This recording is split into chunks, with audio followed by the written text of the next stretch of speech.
Hi Mohit, thank you for having me over in this conversation. Today, I am planning to discuss what we all perceive as this concept of power. Where do we derive our power from? And that is going to determine how we go through life. Power in its most basic form is defined as what? It is defined as my ability to control my environment whenever I want to control it, and my ability to prevent my environment from controlling me whenever I don't want it to control me. This, in essence, is the definition of power. Now, where do we all draw our power from? Those of us who pick up careers and we want to go through working with large and small organizations. We draw our power from the kind of designations that we get as we go higher and higher in the hierarchy. We draw our power from the size of the cabin that we have, the team size that we inherit, and also from the authority limits or the signing power that we have. A lot of us tend to derive our understanding of our power from these so-called symbols.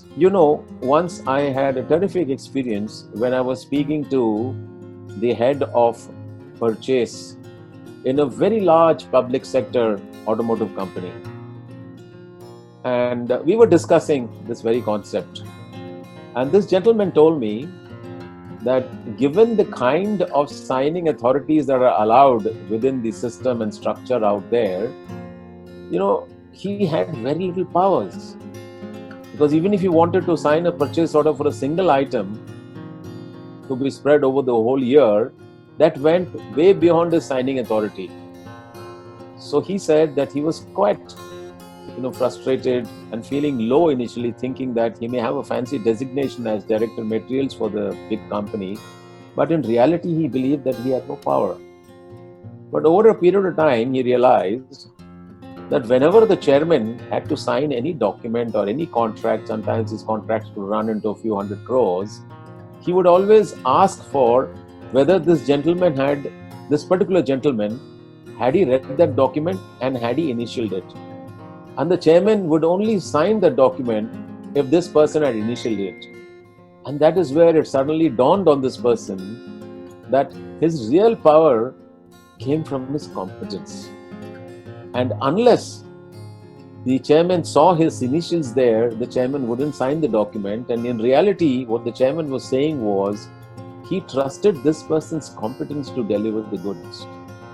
So I believe that as we grow in life, if we also start believing that our real power comes from the genuine competence that we have, not what we pretend to have, I think that is going to stand us good stead and make us go a long way with a lot of happiness in our lives.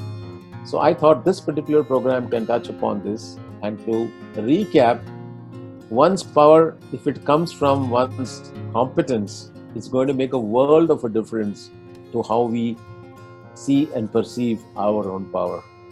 Thank you.